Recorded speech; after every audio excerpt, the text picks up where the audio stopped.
and we've been working on the shut-offs. We've been all over the place.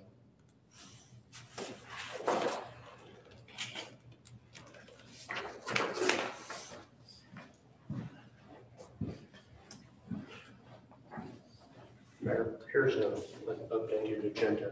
Okay, there were some mistakes in that one I corrected. I added a few things.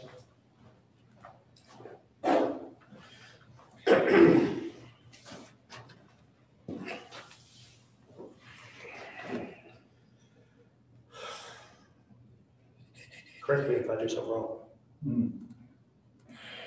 I'm just here to support you. I need all I can get. I was gonna just do it online, and I thought, well, no, I need to.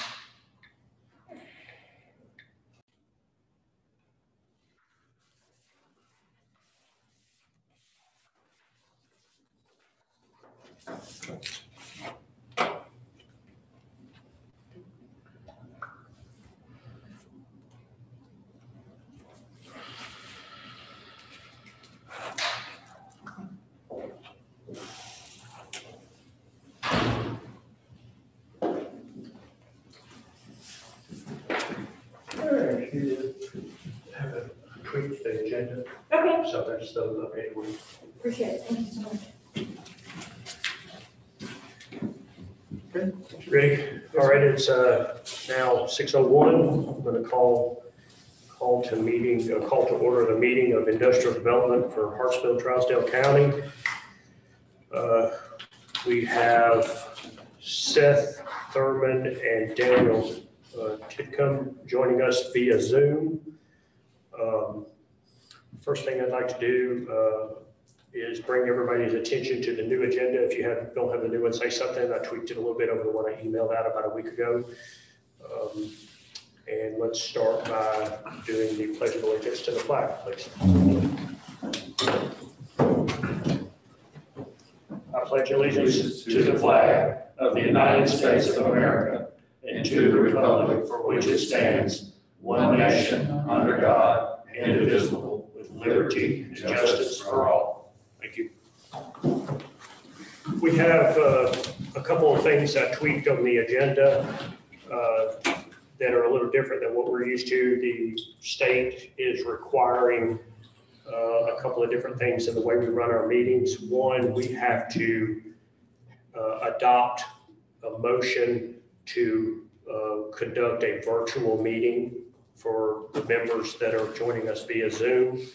And by that, I'll need a motion, I'll need a second, and every vote and every motion has to be done on a roll call.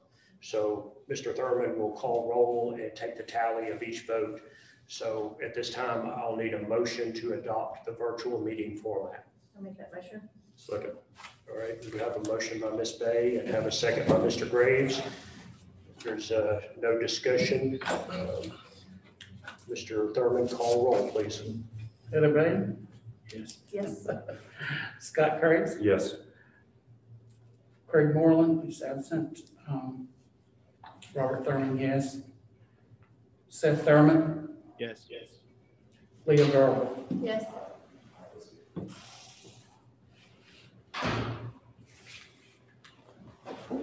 And Mr. Moreland is just now joining us. Just to catch you up, we're taking a quick vote on adopting a virtual meeting. So it's your vote. Thank you. Virtual meeting? Yeah. The state requires us to do that. So say yes. And Yes. Yes. So it does pass. Yes. The next thing is when you do approve the agenda as it's laid out in front of us for today, which is January 21st of 2021. It has been changed and tweaked a little bit as from the one that I emailed out about a week ago. So unless anyone has any corrections or amendments that we need to make to this amendment, I'll entertain a motion to accept the agenda as it's laid out. Motion to accept. I have a motion by Mr. Graves, I'll second. second by Ms. Virgil. Better be our first one. Mr. Thurman, call roll, please. Heather Bay? Yes. Scott Graves, Yes. Craig Moreland, Yes. Robert Thurman, yes. Seth Thurman, Yes. Leah Verbal. Yes. It so passes. First order of business, item number 6, I would like to welcome Leah Verbal, our newest member. Welcome. If you don't know everyone, Mr. Moreland, Mr. Craig Moreland, you know Mr. Graves, you know Miss Bay, I think you've met before, and I believe you know everyone else. This is Miss Verbal. She is a welcome addition to our board. Number 7 on the agenda, we'll have an approval of the minutes from the last meeting, which was November 17th. They are included in your packet. If you don't see any discrepancies or have any amendments to that, we'll need a motion to approve those minutes. Motion to approve as written. Mr. Graves approves as written. Question for me? Ms. Bay is, I'm sorry. Do you have a question? Yes, absolutely. Have they been modified or changed in any way? since No, were they have emailed not out? since you emailed, they were emailed. Okay. The only thing that has changed since the email you received a week ago is the agenda sheet itself. Thank you for that. And I added the things for the virtual meeting and such. So Ms. Bay is a second. Mr. Thurman, would you call roll, please? Heather Bay, Yes. Scott Graves, Yes. Craig Moreland, Yes. Robert Thurman, yes. Seth Thurman, Yes. Leah Verbal. Yes. It so passes. The next order of business is the treasurer's report, which is in your packet, and it is exactly the same as was emailed to you a week ago. Nothing has changed. We have a beginning balance of $152,831.50. There's been a check to Old Time Express paying for the easement with respect to Anderson Meat Processing of $1,500. We have a check of $35,000 to Retail Strategies, which is our forward payment for year 1 as passed in December. We had a check to Mr. Beller, the city attorney, for his help on the Retail Strategies and the Old Time Express documents, the easements that he drew up. I think in fact that is totally from the Old Time Express easement.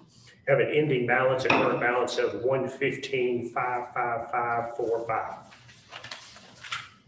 We will need a motion to approve or accept the treasurer's report. Motion to accept. Mr. Moreland makes a motion. Second. Mr. Graves makes a second. Mr. Thurman? Heather Bay, Yes. Scott Graves, Yes. Craig Moreland, Yes. Robert Thurman, yes. Seth Thurman, Yes. Leah Verbal. Yes. And so passes as displayed. Next, it is time for our election of officers. We're going to elect since we've lost Mr. Beeler as chair, and I'm conducting this meeting tonight as vice chair in his stead. We'll be electing for secretary and treasurer. Now, Mr. Thurman is currently secretary treasurer, but we can separate that role. He has indicated that he would be happy to remain in the role of treasurer, but if someone else would be interested in taking over the role of secretary, that would be a wonderful thing. So we're going to start. Do we start at the top and go to the bottom? Or? Okay. So first, we're going to start with chair. I'm going to open the floor for nominations for position of chairman. I nominate Brian Key. Mr. Thurman nominates myself. Second that. A second by Mr. Graves. Is there any other nominations?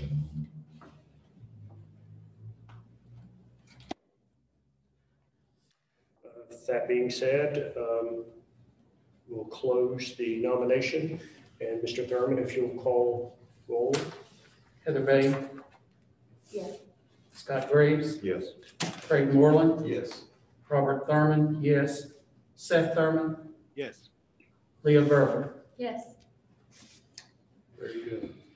Thank you very much for this honor. I will do my very best to fill the large shoes that were left behind by Mr. Beeler. He ran a stellar meeting, and I hope to make him proud. Next position would be the vacant seat that I left of vice chair. We're opening the floor for nominations for vice chair.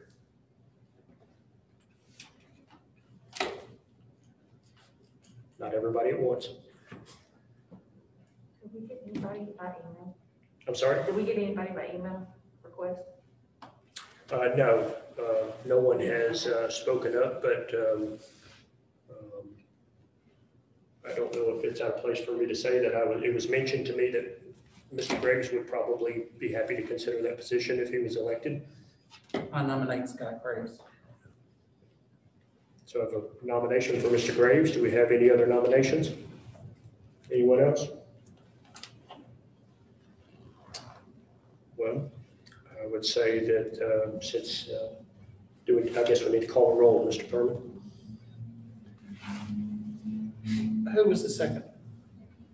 We got a nomination by Ms. Day. We need a second. Does anybody give a second for Scott Graves I'll as second it. Seth Thurman makes the second? Did we have that? I'm sorry, I'm backing up. I know I made the motion You on made the motion. Yes, Brian for Brian to chair. He was the second with that. Scott Graves was the second. Okay, all right. Okay, I'm sorry. If I remember correctly. And then we have Ms. Day made the motion. Right. You made the motion. Okay, I'm sorry. Yeah, I did. That's nobody, that's why nobody. We need a roll. But then you could have made the motion, Brian, because you were the one who brought it up, so. All right, I got it. 2 Thurmans there, okay. Heather Bay, Yes. Scott Graves. I don't know how this one do. I'm sorry. Craig Moreland, Yes. Robert Thurman, yes. Seth Thurman, Yes. Leah Verver. Yes. Mr. Graves is now vice chair. Next position is we're seeking a nomination for secretary. We're separating secretary treasurer. We're seeking a nomination for secretary. Nominate Ms. Verbal. We have a nomination for Ms. Verbal. Ms. Verbal, would you consider? Yes, that's fine. Ms. Verbal said she would consider the position. Do we have any other nominations for such? You need a second. We need a second on that one before, okay. I need a second for Ms. Leah. Second. Mr. Thurman gives a second. Do we have any other nominations for secretary? Without any other nominations, we'll take a vote on Ms. Leah. Heather Bay, Yes. Scott Graves, Yes. Craig Moreland, Yes. Robert Thurman, yes. Seth Thurman. Yes. Seth, can you hear us pretty good? Yeah. Good. Can you hear me? Yes, very good, yeah. Oh, it's so passed. Miss Leah Verbal is secretary. As Mr. Thurman has expressed that he would be happy to maintain the treasurer position if he is elected, we are seeking a nomination for treasurer. I'll nominate Robert Thurman. I'll second. We have a nomination by Mr. Seth Thurman and a second by Ms. Bay. And do we have any other nominations for that position?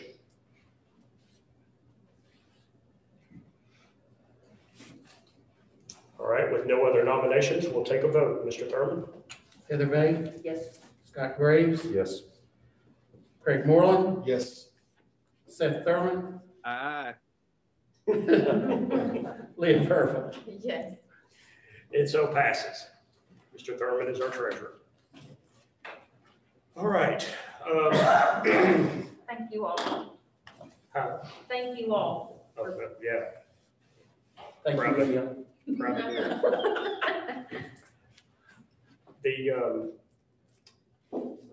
you don't have to start this time. You'll start next time. Yeah, I'll get with you and get some details. Okay. Number 10 on our agenda is the update on the Anderson meat processing. For the benefit of Ms. Verbal, who doesn't have the history of this, we sold a piece of property that Industrial Development owned to Mr. Steve Anderson for the purpose of building and starting a beef processing center on Industrial Drive. That sale had been completed some time ago. It became we became aware of there was a glitch in the wording of the contract with respect to the reality of the property. The contract said that we had to provide utilities up to the boundary line of the property. And the sewer line did not meet that criteria. It was some 48 feet from the boundary. So we had to purchase an easement because that 48 feet was on somebody else's property, Old Time Express. We secured the easement, we paid for the easement, and we got the Mr. Tommy did the clean out. They do a stub off of the sewer and they do like 20 feet and then do a clean out right there. Mr. Anderson's construction people had run the sewer line from his building down within proximity of the boundary, not knowing where his clean out was going to be. So that way they had room to move and meet that boundary. So we are responsible for the cost of the sewer line from the water department's clean out just to the boundary. And that measurement was 48 feet. I did some research and spoke to 3 different contractors, and a good average price for that was in that particular type of terrain was about $20 a foot, including materials. I sent, and it's in your packet, I sent an email to Mr. Anderson, and Mr. Anderson, meanwhile, had his construction people connect the pipe. So he took care of it, he paid for it. We owed him compensation for that 48 feet. In the email, you can see that I laid out what we had discovered and discussed at a previous meeting, and that we were offering him $960 in compensation for the 48 feet of line. Mr. Anderson rejected that offer, and his response was, and you'll see this other receipt, is that he paid $1,200 for that line, and he is seeking $1,200.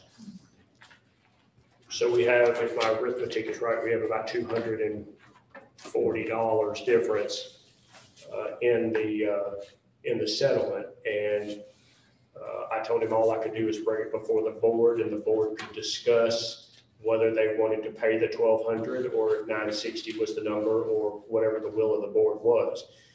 I will point out before you discuss this, and I'll answer any questions you may have, that the receipt here is a little bit murky. It does not list the amount of feet.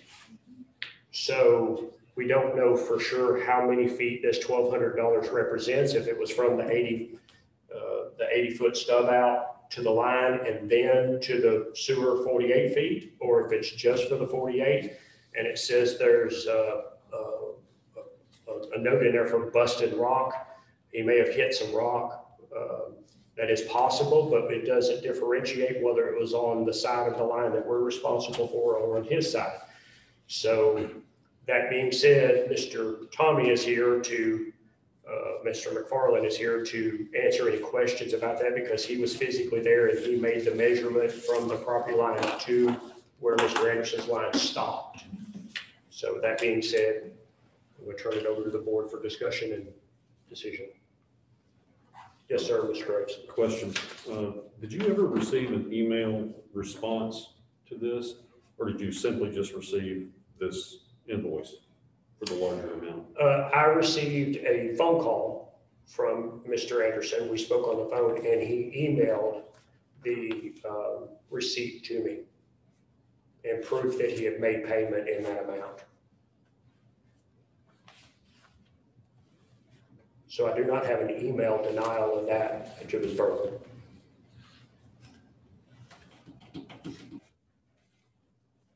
Say that one more time, please. I sent Mr. Anderson a email that you have in front of you, making our offer for $960. Right. Mr. Anderson called me on the phone, explained to me that he had paid $1,200 and he was rejecting the $960. And that I told him that I did not have authorization to go beyond the $960. That's what we discussed as a fair wage or fair fee for that. And that I would bring it back before the board to discuss whether the board was interested in the $1,200 or the $960. I realize we're not talking about a lot of money, $240, but it just wasn't, I didn't feel like it was up to me to make that agreement. Thank you. I agree 200, may I? Absolutely. I agree $240 is not a lot to bicker over, but without him being on record denying the $900 to the $1,200 difference and said he had without a proper explanation of what the difference from the $900 to the $1,200 be, I think we might need to take into consideration that we might need him on record, whether it be present in this, and correct me if I'm wrong, if we need him on record stating that the definition as to why it costs more than $1,200, and the fact that we agreed for the line, we didn't have a conversation about busting rock. I know sometimes to get a line, you need busting rock, but it doesn't describe that he's even completed the process to get the sewer system installed, the footage that we offered to pay for, if that makes sense. I'm hoping that makes sense.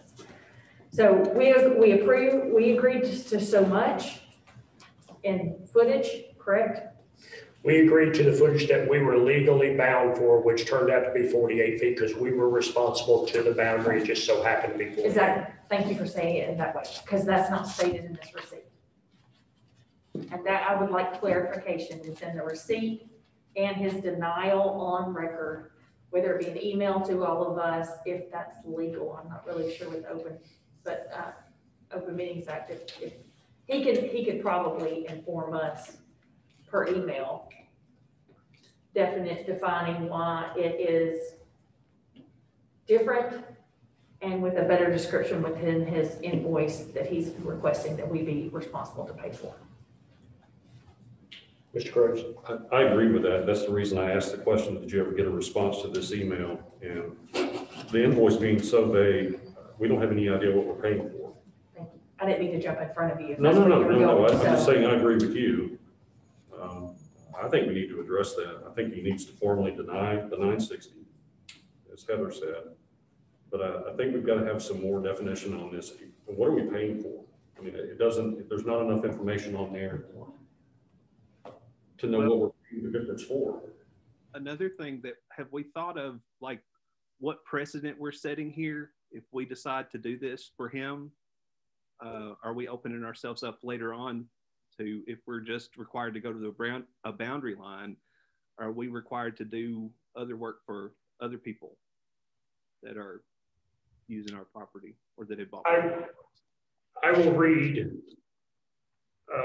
exactly what my email response was when I submitted the letter of offer that you have in your packet.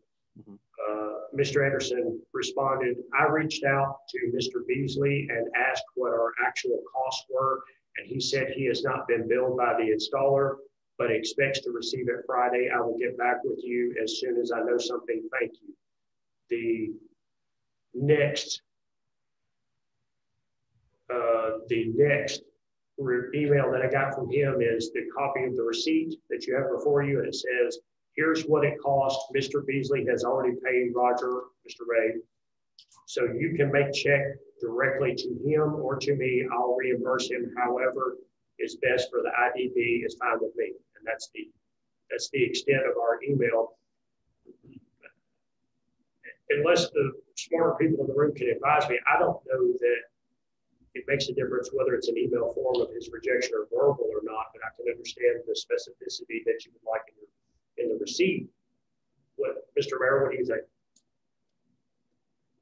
But he sent you an email denying it. I mean, Not in so many words. It's exactly what I read. He just said that here's what it actually cost, and he submitted the receipt. He did not deny, but we spoke on the phone when I got that receipt. Again, I'm not the board's attorney, so don't take anything I'm saying as legal advice to the board because I don't represent you. Just your best I'd guess. rather have something in writing, written denial, saying I've turned down this offer, and I agree with you. I'd rather have some specificity. Is that the 48 feet? Is it further than that? Is the rock on the 48 feet up to the boundary line? And it's really not in here. It just says, here's what the cost was. Well, did that go all the way up into the property or did it go to the boundary line? There's no, as you said, there's no specificity. Just Mr. I remember the conversation about this from the meeting. My remembrances was that we were looking at $20 a foot if it was dirt and didn't entertain rock. We had said that if they got into rock, it was going to cost as much as $40 a foot, I believe is what we had said was the going rate on having to dig through rock. So the $20 a foot was our best estimate based on what we thought was there as far as soil was concerned. It could have been 48 times 40 if you had encountered rock the whole way. And this man deals with it every day. I think he'll back me on that. And so does Tommy. That's not uncommon that amount of money.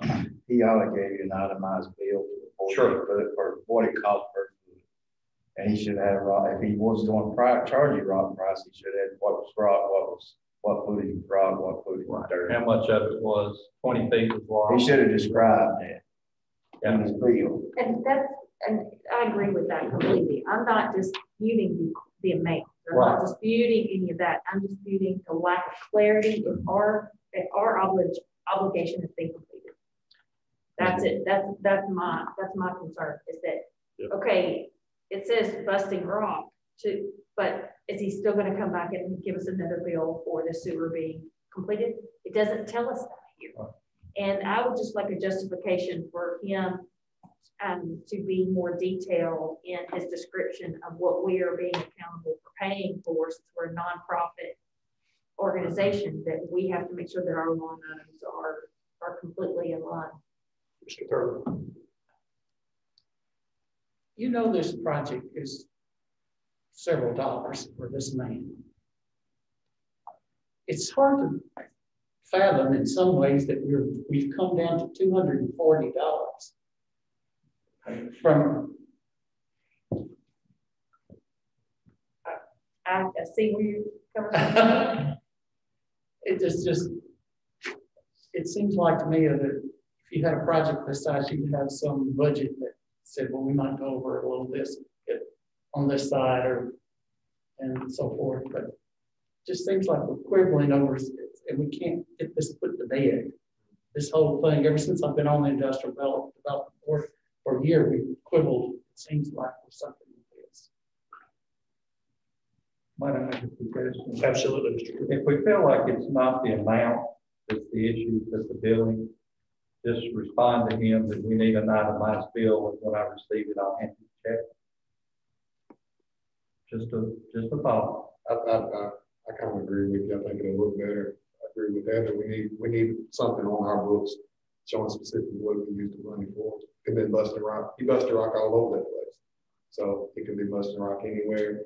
But we need to show that we're easy to do business with and capable. And we're not going to get into $200 bills when we know what it could have been on our side. We looked out, get 48 foot, you know. So, you know, I think we need to cross our T's, dot our I's, but kind of make it look like, hey, yeah, we're working with you, but you got to give us some more. You know, give us some more, give us some itemized billing. We'll It's $200. I will say, and Mr. McFarland can testify to this, that he did hit a rock in the 20-foot clean out stub that he put. Now, it was about the size of that table, and they popped it out, if I remember correctly. We was able to get it out, it wasn't solid. We was able to dig around and get it out of the way. So we don't think that the terrain was such that it would have encompassed a rock saw at $40 an hour, probably $1,000 minimum and all that stuff, but it is possible that he ran into some size of rock that he had to either dig up or bust or chip an edge off of to make the line, or so. It is possible. Or his rate just depends high than what we said, it's $5 more high, $5 more. But I think Seth has a good thought in that the itemization of this bill sets us up to be able to say, no, we are not covering certain things down the road. Okay. Well, let me pose this to the board, and you tell me if I'm going down the right path, if I'm understanding what you're telling me, is that the amount is not so much of an issue as it is the lack of specificity and itemization in the receipt. Would the board entertain making a motion to pay the $1,200 upon a sufficient itemized receipt if it looks like it's in order, or do you want to kick this down to the next meeting and I'll ask Mr. Anderson to send us a more active receipt and we can consider it at the next meeting?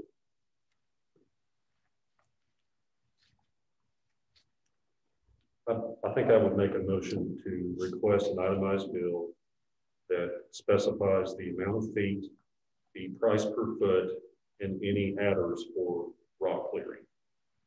And if that looks good to us, we review it at the next meeting. Seth, can you hear that? I did. Do you have an opinion? Well, I'm not so much concerned about the itemized part of it. My concern is if we decide to do this for the extra money, this work was done beyond our boundary line, that the precedent we set here, I mean, we're technically, we can make whatever decision we want to, but not to, in order to be consistent with what we're doing. I feel like that's the bigger issue for me. Like down the road, what are we going to run into if we run into a situation similar to this again, but it's not $200 anymore, it's $2,000 or $200,000. What are we going to do then? What's our decision then? We word your contract next time to say it'll be, you have to provide an easement for access to your utilities if you ain't got direct access. I wouldn't put it to the boundary. I would word it that way. But we don't always have that kind of access, y'all. It's not there all the time. So a lot of people have to get easement to get to it. So I would just say you'd have to provide get whatever easement you need to get to these utilities. In the sale contract. In your contract. And that will take care of these kind of things in the future. Well, I think for lack of better words, this was ignorance on our part, because really truly none of us have ever set foot on that property except for you. We didn't know where the utilities were, and we did not. Well, it happens to us too. We have rules for that reason. You have to provide easement if you don't have access to it. A lot of times that happens. There's something to be said that in the protracted due diligence period that was granted to Mr. Anderson, that he didn't catch it either at that point, but it's neither here nor there. It was in the sale contract. We're responsible for the boundary. The work has been completed. I've been down there. The work has been completed. He is, technically functional. His business is not open yet. Is that right, Tommy? I don't know for sure. I know they're still kind of working on it. I think they're still adding things to it. But as far as the line that we're responsible for. Oh, yes. It should be done. We're done with our part, and I think he tied to it. Yeah. So I think he did that directly right after you did the cleanup. So Mr. Graves has a motion on the table. Could you restate that motion, please? We got off the topic there. I'm sorry. I would make a motion that we request a detailed statement that includes the amount of feet that were trenched, the price per foot, and any adders or rock clauses so that we understand the bill that we're paying. Okay. We have a motion on the floor. Do we have a second? And bring it back to the And board. bring it back to review next meeting. We have a second from Ms. Bay. Do we have any further questions or discussion on this matter? Just one final point. Looking back at it, I question whether or not if we ever were in the situation again, if we shouldn't just take care of getting into the property line ourselves, and that way we know what we're dealing with, and there's not multiple moving pieces. I think if we had it to do over again, we might consider that. Yeah, just to protect ourselves. You think about putting it, if the itemized bill falls within the spectrum that we feel like it is, and it is at $200, and it's just the price, can you just go ahead and refer to the executive board and let them go ahead and pay the bill? Or we need to really look at this over again, holding out another month, $200. Well, I think it's going to be solely within this board, so I think you have two choices. We either follow that motion and we get the itemized bill, and at next month's meeting, we revisit it. I'll submit the itemized bill. I'm sure Mr. Anderson will be happy to provide that, and I'm quite confident that the figure is going to be the same. It's just going to be better described. And then we can authorize payment at that point, or if you empower me to get the itemized receipt and it is sufficient, answering the questions that everybody has and gives the specificity that we require, do we then authorize payment so we don't kick this to the next meeting or not? That's what I like. I will make an amendment to the motion. You can. Even though she's not the author of the motion, can she? Well, she can offer an amendment, but it's going to have to be accepted by the motion, the mover of the original motion and the seconder. So I'll have to accept what will be considered a friendly amendment. Would you like to offer? I offer an amendment to the motion that we appoint Brian, the chair, vice chair, to make the decision if the bill is sufficiently described that it be paid at presentation. I don't think that's going to That's be. not what y'all are saying? That's No. not, I'm gonna make another amendment to amend your amendment. Okay. First of all, I'm going to say, I don't think that would be an actual amendment. That's, if they do what you want to do, this motion and second would have to be voted down, and then we can bring something else. Okay. So we have a motion on the table. We have a second. Any further discussion? And this is to bring it back to next meeting. This is to get us itemized bill and bring it back to the next meeting for consideration of payment. Mr. Thurman, call roll, please. Heather Bay, Yes. I had to think about what we're voting on. So. Scott, Graves, Yes. Craig Moreland, Yes. Robert Thurman, yes. Seth Thurman, Yes. Leah Burke. Yes. Are you clear on the motion? Yeah. He's going to provide a Bring receipt, it back. and then we'll bring it back to the next meeting. Which I'm sorry, Mr. Thurman, that means it's coming back one more time. But what I was thinking, if I may take a sec, if for that word amendment, it would, having a treasurer should have been included also, just so you know what I was thinking. So that's what the financial decision, he needs to be able to just see the justification and approve the justification. And I would like a request, not part of the motion or anything, but a request that for Mr. Thurman to be able to look at that definitely prior to our meeting, so he can review it and stay and let us and educate us and inform us if it needs to be altered.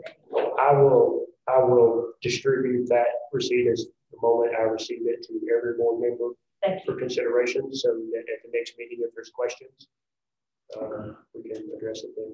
I appreciate that. Thank you. I'm assuming we passed. We had all yeses. Yes.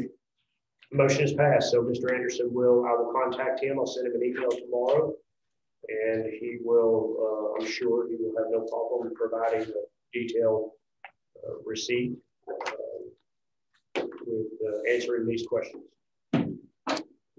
So next is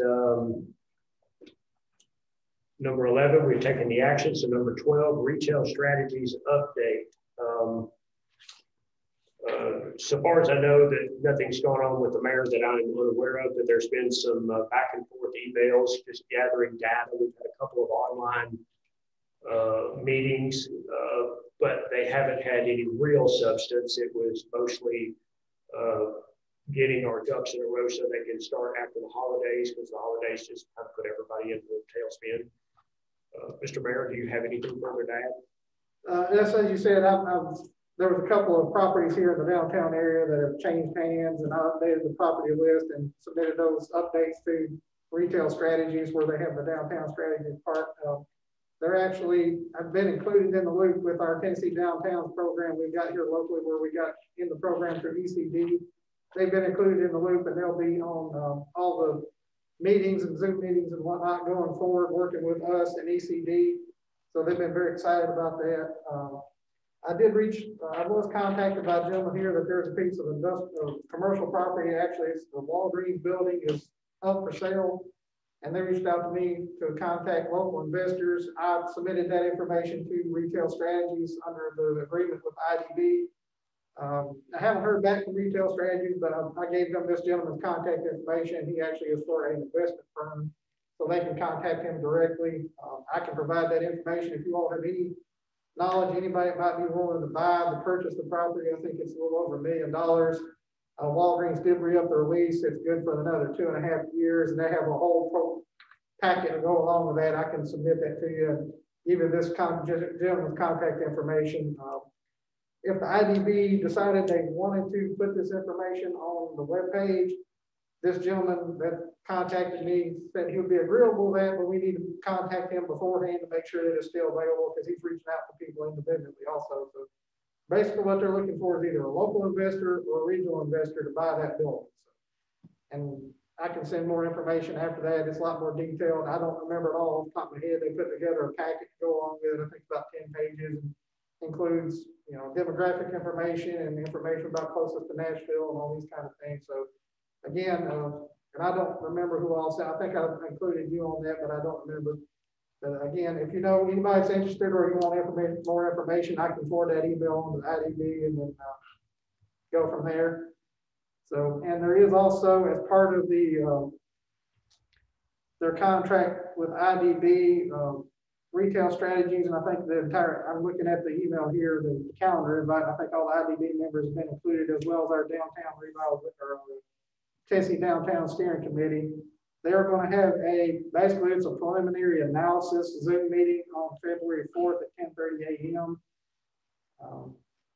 So I think everybody's been included on that. If you haven't responded, please make sure whether you're going to be able to, please respond whether you're going to be able to attend or not. And this is basically a preliminary presentation of analysis before they have their February 15th meeting with stakeholders, which will be here in the community center.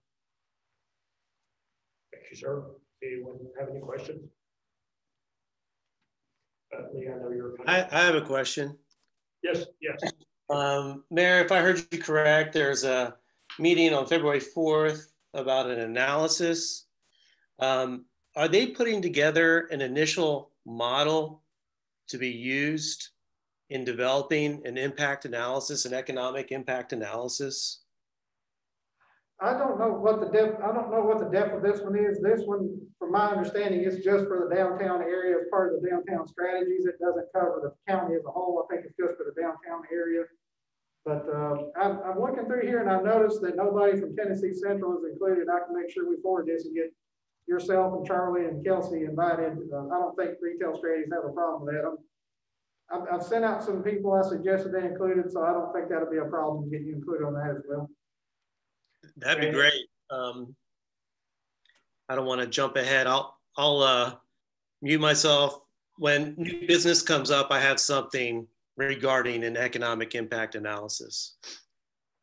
Daniel, is to my knowledge, as if I'm correct in what I understood, this is going to be mostly, especially this first year, is going to be gathering the information to build the analysis.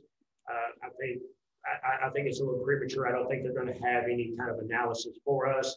We're assisting them in what they need, giving them the tools to build their analysis. So I think we're not quite there yet, as I understand it. Okay, thank you. I think on the contract, the first year, they're really focusing on the downtown strategy part, and they are coming on February 15th. We're going to do a walk of the downtown area, meet the stakeholders, and then kind of come up with a further strategy off of that. And it is working in conjunction with the Tennessee Downtown Steering Committee on the downtown revitalization. And just included on that, it's not part of the retail strategies or IDB. As part of the Tennessee Downtown program, we are getting a reimbursable grant up to $15,000, and the Tennessee Downtown Steering Committee has voted to use that for facade improvement. So any business or building owner in the downtown area can get up to $3,000 for facade improvements. That's windows, doors, lighting, painting, anything like that on the exterior of the building. And that we've already sent out the applications for that, so all the building owners should have got that. And we did update it to the most current ownership, so we did get those new transfers of property. And hopefully that we'll be able to get some improvements going that way. And if this goes well, there is another $100,000 grant through ECD to do facade improvements in the downtown area. So we're starting to make progress and getting that program up and going. COVID really put it behind honestly about 10 months, because it was supposed to start in March, and a lot of the state people had to work from home, and it set it back tremendously. So we are starting to make some progress there. And again, like I said, that February 4th meeting is just their preliminary analysis. And if you got any further questions or anything like that, I'll be happy to answer them. Thank you, Mayor. On number 13, other business, the mayor had been contacted by a potential investor in the Fred's building that we were talking about, and he has taken an application from industrial development to potentially seek some sort of assistance with that. I don't know any particulars, and I'm not going to say too much because I don't know how secret it is right now for him, but we may be getting something in the near future on that. We sat in, several of us sat in, the mayor and most of the people here sat in on a meeting a few weeks ago about a group of companies that is coming or that is interested in moving into Trousdale County into power plant. And that was an exciting meeting. They're American-owned, American-operated companies, and there was 3 that were trying to relocate here. One was a startup. I think the other 2 are relocations, if I remember correctly. If that goes off the ground, we'll see some positive job creation and impact in the community for that. And they said that if that was successful, and I know it's a dream, but if that's successful, then there might be 5 more companies that would follow suit. So it could be the point of the spear for some new investment in the community and job creation. Does anyone else have any other business they would like to discuss? Daniel. Dan did. Yeah, Daniel, I'm sorry, I didn't see you. No problem. I just wanted to let you all know that I talked to Younger Associates about the pilot. And if you recall from the last meeting, I was looking for a third party to give a professional opinion on it. And then also somebody that could analyze it once somebody completed the application, the eligibility matrix that's embedded into it. That helps you figure out your tax abatement schedule. So I talked to Younger Associates about it. They do this very frequently. I actually have a PDF of their qualifications and the projects that they've done this for. In order for them to kind of get started, what they have to do is that they have to develop an initial model for the community. And that includes analyzing current wage rates, looking at commuting patterns. Then they take a whole bunch of data from the Bureau of Economic Analysis, and they create what's called a RIMS. And that's a regional input measurement study. So basically, they'd be happy to look at the pilot, and then on a continual basis, when applicants come to the table, score it, help to score it. I personally feel that in conjunction with Tennessee Central, the IDB, and the community, having them, another pair of eyes, look at it with another professional opinion, especially them being a third party, kind of, you know, from outside the community, would be helpful. Lana is who I talked to there. Her daughter actually goes to Cumberland University, and she used to live in Lebanon. So she's very familiar with the community. So in order to get this initial model going, they do have a price tag associated with it. It comes out to $1,800. They can turn around in 2 weeks. What I'd like to do is simply forward the board their statement of qualifications, and it also outlines the methodology that they use to develop this initial impact analysis model. Once that's established on an annual basis, it will be updated. So does anybody have any thoughts on this, or? I do, Dan. Maybe I'm not completely grasping the concept. This particular company that we would potentially be paying, they do not structure the pilot program, but they analyze the pilot application for scoring and impact, and they give us a report. So it's essentially, they're looking over this report for us. Is that correct? Yes. So first, what they do is they look at what's going on in the community, and set up an initial model to then work off of, like setting a foundation for a house, right? They can't provide an analysis in the future without first establishing this initial model. So that's what they're asking for as far as the money is concerned to start. Now, is that a retainer, or is that just a beginning analysis for them to be familiar with us if or when a pilot program is to come down the pipe? We have the pilot program set up, it's in draft. So this would work in kind of collaboration with that to kind of justify the parameters of it, and also give a professional opinion on where it is, comparatively speaking, in the rest of our state. You'll get an actual analysis from this. It's not just something they'll keep, and when a project comes along and they're interested in a pilot, they'll then provide some information. Like within 2 weeks, you will get the initial model. And I think it'll be pretty insightful for y'all to see this too. I know I would be excited to see it because I do look at all this data in separate parameters very frequently. So to have it all kind of combined into one cohesive economic impact analysis would be very beneficial. And it would also be beneficial if the IDB was ever interested in applying for an EDA grant. I believe that having an initial model or initial impact analysis is requisite to applying for any sort of economic development grants from the Treasury Department. I think we're getting a little ahead of ourselves. We still. Yeah. I'm just telling you like another positive. Okay. Yeah, so we still need to sit down and decide if we need to pick a law firm to consult with us on the basic structure of the pilot program. Am I correct? No, that's all done. That's all been completed. That's been worked on for about 4 years or so. Mayor Chambers has it. It's all completed. Really, the next step for you guys is to just get it approved through the Metro Commission.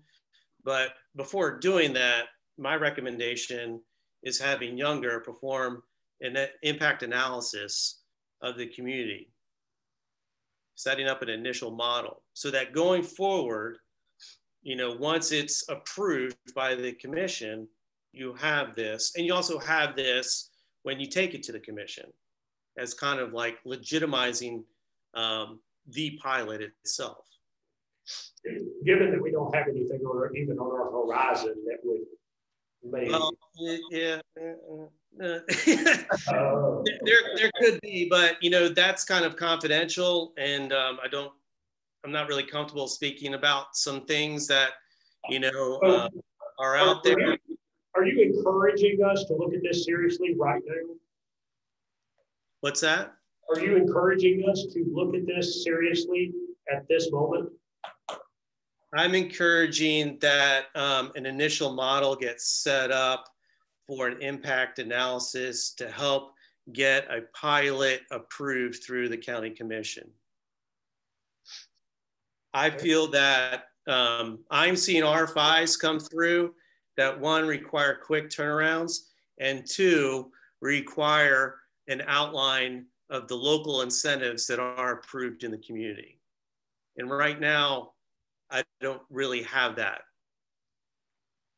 Or Tennessee Central doesn't have that, or the community doesn't have that.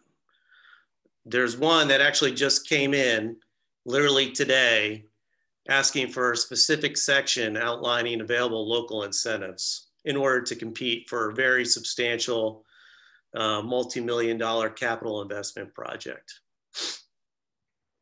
So, I guess all I'd like to do is just forward the board information that Younger Associates provided, and then perhaps answer questions that way.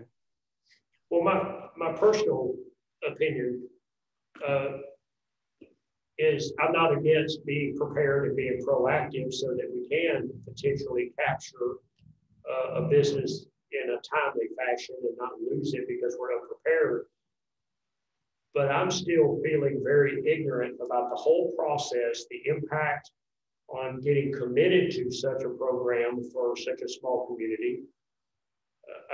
I just wouldn't want to get overextended. So I believe for me, I need to know more. Well, I think that's what I'm proposing here, is that what Younger would produce is something to help you understand. Can I ask a We've got to question? pass legislation before we read legislation. Well, no, he's not actually saying pass it first. He's saying that you would get Younger to come in and do your impact analysis. And basically what correct me if I'm wrong here, Dan, I kind of know a little bit about what it is. I'm going to tell you, I'm not sure all the nuts and bolts of it.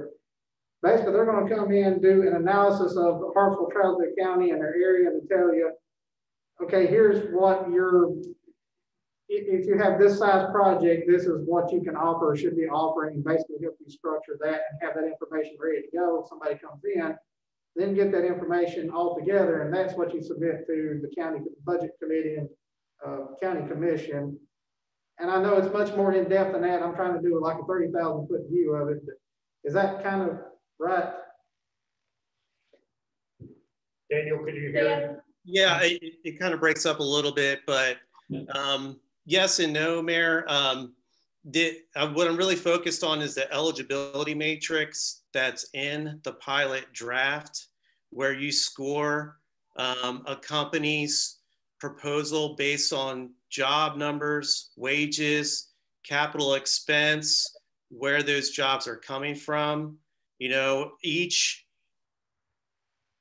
they're providing up to 50 jobs, you score it a certain way.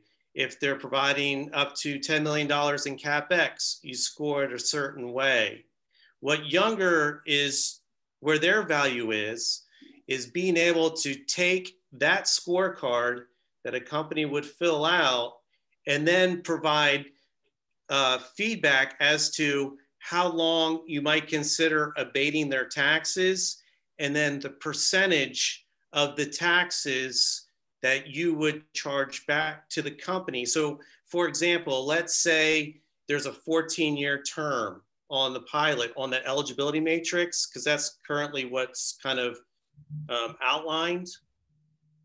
Let's say you gave them the first 2 years tax-free.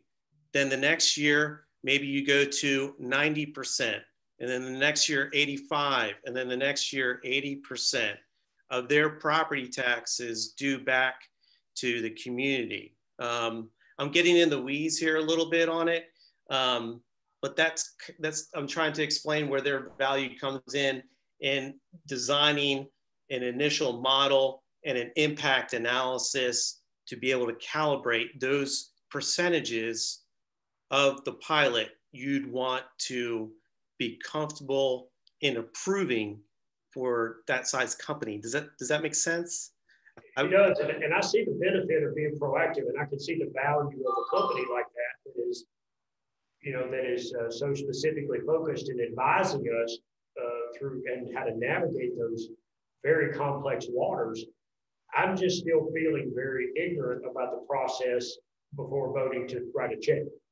I'm not asking for a check. I'm just asking for you guys to consider looking at their methodology, their statement of qualifications, and consider the steps it would take to move forward to get a pilot enacted in the community. Where are they That's located? all. I'm not asking for you to write a check tonight, Mr. Where are they located? Are they I'm just outlining, the details. Do you think it's possible that we could have a meeting with them? Oh, absolutely. Would you want to do a Zoom?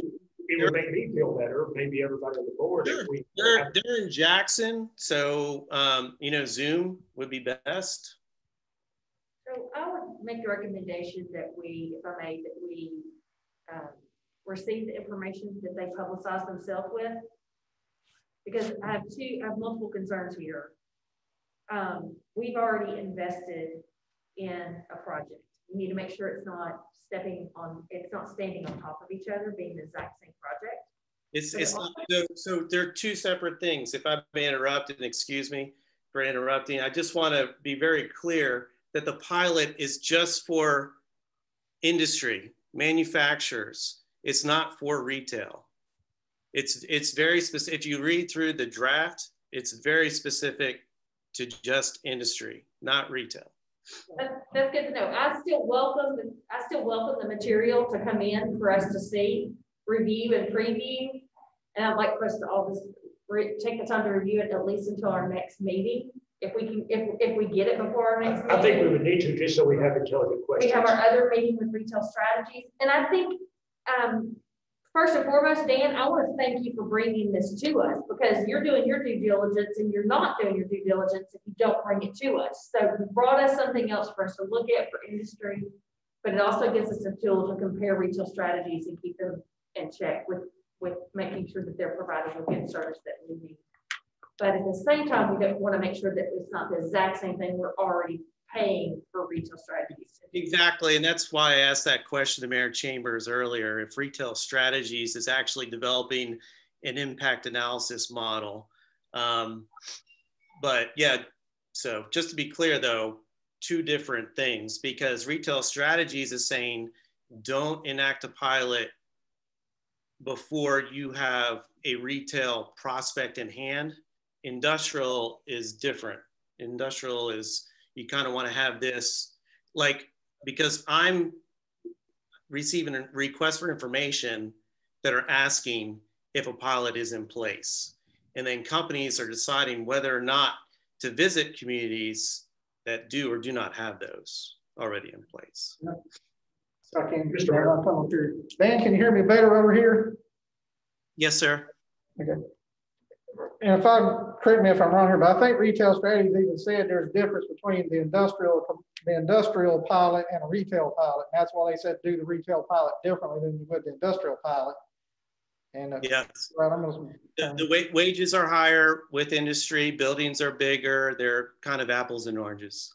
Right, and I think what Dan is suggesting, he just wanting to let you all know he's wanting to bring this to the board. He's not wanting any vote on it right now. He's just saying, I'm going to submit this to you, get a look at it. And I will say Younger and Associates, they said they're based in Jackson. The principal of that, Sharon Younger, is one of the best in the state, and ECD has her come in and teach some of their economic development classes through their certified economic developer course. So she's very, very highly respected across the state and does this, like I said, all over the state. So she is very, very qualified, and I'm pretty sure whatever Dan's gonna submit, it's really gonna be just like when we got that leakage analysis from Retail Strategies through Retail Academy. It's probably gonna really blow your mind as to what you see. But he's just saying at this point, he just wants to let you know he's gonna submit it to you. Basically, they're gonna help us structure the matrix to make sure, number one, if you do abate somebody's taxes, you're gonna get the best bang for your buck on the county for what's best for the county, but also make us competitive across the state and region for any industry that's coming in. Just go and try to get the best of both worlds, make sure it's structured so everything's competitive and we get the best bang, like I said, bang for our buck. And I know that's kind of been an issue for other parts of the state as to how those pilots were set up and did you actually get the benefit you thought you were going to get? And that's my understanding. That's what Younger and Associates is really going to help structure. Am I right on that, Dean?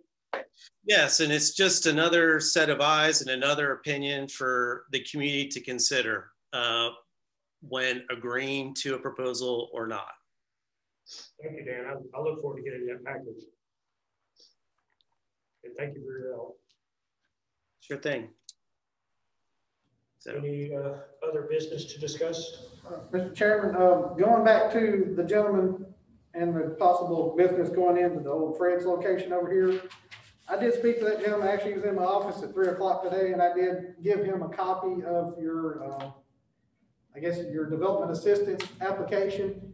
I did tell him, I don't know if you intended for that to be for retail business or if it was strictly for industrial and manufacturing. I did say that you all had a meeting today and I would bring it up and get your opinion on that, because he's strictly going to be retail in that location. There's not going to be no industrial or manufacturing. So was it your intent for that to be kind of across the board retail, industrial, or was it mainly just for industrial? Thank you, Mayor. He has a question though. So the question is, was it strictly for retail or industry, that application? And I think we left ourselves hanging on how we were going to further this application and look into it with our new model. And I assume we were talking about industrial on that particular application, but I may be the only one that was thinking that. Well, when I read through it, it looked like it was more for startups and industrial, and that's why I told him I don't know that this was really for the retail side, or that it was. I know when it came up was when Mr. Jones was looking to do his, and it was really geared for that. And there are some things that looks like it's in there that would really be more for industrial and not retail. But like I said, I wanted to bring it to you and let you know that I gave it to him.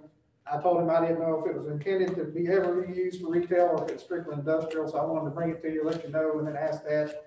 That way in the future, if somebody contacts me, I can say, well, if you're industrial, they got this, but if you're retail, they don't. And I know, and I will admit, I know this is all new territory for the board. We're getting a lot of interest for different things coming in with the growth coming from Nashville and all this stuff. So a lot of it we're kind of having to put together on the fly. So I understand that, but like I said, I already handed it out and just want to get some clarification on it. For this point right now, if the board wants to develop something that is for retail or something, that's fine. And obviously my office will assist in any way we can. I just want to get clarification on that particular application. I think what we can do, if everyone agrees, is that for the next meeting that we'll have next month, I'll put it on the agenda that we discuss the differentiation between industrial or retail in our desire to offer assistance, because given that we're small and have a very finite bank account, we just can't. I'd like to help everybody, but I'm just not sure we can. So agreed. And the creation for that is for the Industrial Development Board's use. Don't remember how that opening starts about the description on it, and so we'll duplicate that again for us to review.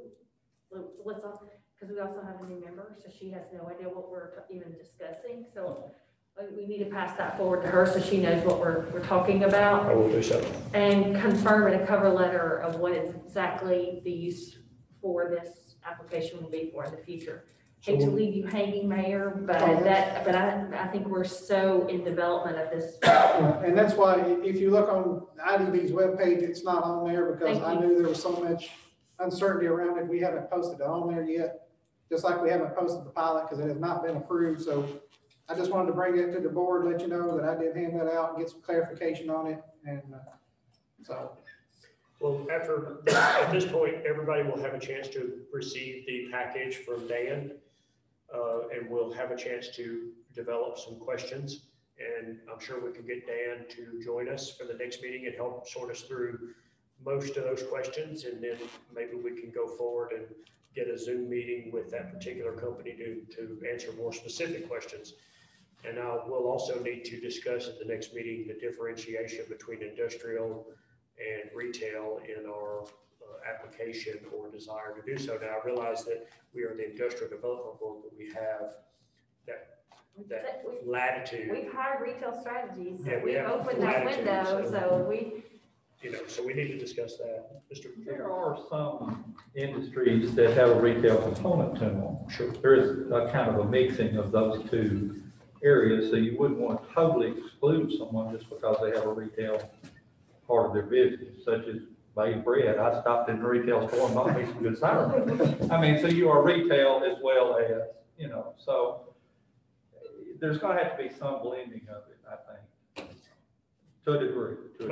I can see where you're coming from completely, I do, but I think we need to make sure we've got Sure. clarity on the next Primarily steps so that we're one. not working like we have been with this one situation that keeps coming back to every single meeting. So I think we're. My only personal apprehension is just that we've bitten a large bite for the future on our funds. And while I want to see everybody come to the county, manufacturing or retail, and help them in any way we can, we have to be extremely stingy with our help because we don't have infinite funds or even recurring funds. So we need to talk about that at the next meeting. But no, I don't think anyone wants to exclude anyone if we can help it.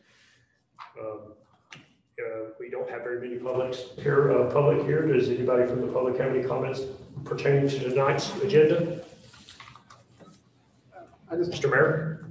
Was it okay that I handed out that application? I won't do it for retail in the future, but. Absolutely. And again, I'll assume it's okay with the board if I get contact information. I always try to send it to Mr. King. Anything I get, I've shared with him directly to make sure he's kept in the loop. And I've tried to keep you in the loop, but any of connecting the retail strategy part of that for downtown into what we're doing there. So I try to keep the board informed, but I just want to know how we're kind of operating right now. Obviously, I'm not on the board. I'm not an officer of the board or anything like that. But as far as the interaction between the mayor's office and the IDB, are you kind of satisfied for how it's going right now? Or is there areas you want to improve or got any suggestions? I'm not above criticism. Just don't curse me or grab me. That's all I say. I think you're doing a fabulous job. We appreciate your help. You've been very proactive, not only through the retail strategies, but the retail academy. You did most of the work on all that. So I, for one, I personally don't have a problem with it at all. I appreciate what you're doing and thank you.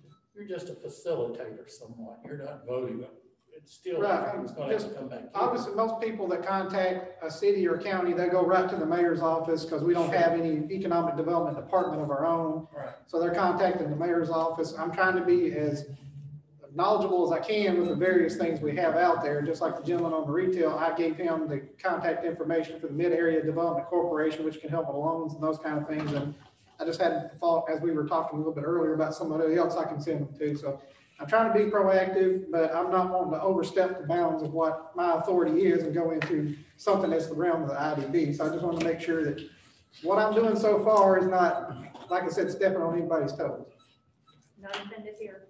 No, I think it's fine you gave that application out. I mean, Ms. Bay wrote it because we had an industrial request, but I don't remember any really exclusive language in there that says only industrial. And to her point, we've stepped off deep into retail strategy, so we can't say we don't support retail. I'm very appreciative for you promoting us in this formula because it also allows us to be, our time be worth it. I have no desire to be on a board that my time is just a 30-minute meeting or an hour meeting, so. Well, I will say, I'm here to help the next. I feel really good about the direction the IDB's taken. I know it hasn't been that active in the past, but I think we've got real opportunities coming down the pipeline with this Project Patriot, which is what Mr. King was talking about, some of these retail things with the growth that Middle Tennessee is experiencing we're an hour away from the IT city right now. We're just experiencing tremendous growth, and I think we just have a lot of opportunities, and I feel real good about the direction we're going. So I think we're going to see a lot of things happening, hopefully in the very near future, but that'll make all this stuff more than worth what we're doing. I just wanted to make sure as we're going forward on this, that I'm not getting into an area that's not, you're not comfortable with, basically.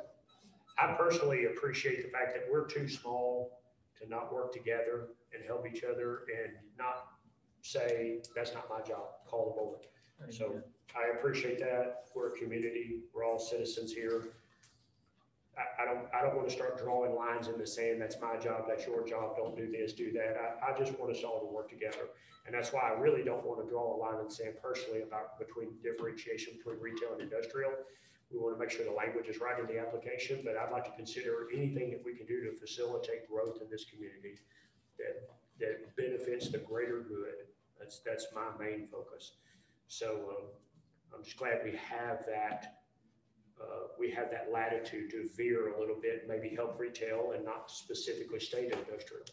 So, and Dan has been a terrific help, and Charlie and Kelsey, they help educate us because we're still learning. With that being said, I'll entertain a motion to adjourn, and we do not have to have a roll call. Motion to adjourn. Motion to adjourn by Mr. Grady, second by Mr. Moreland. Consider it adjourned. Thank you very much. I've been great. Yeah, Sam, go ahead. Say good though.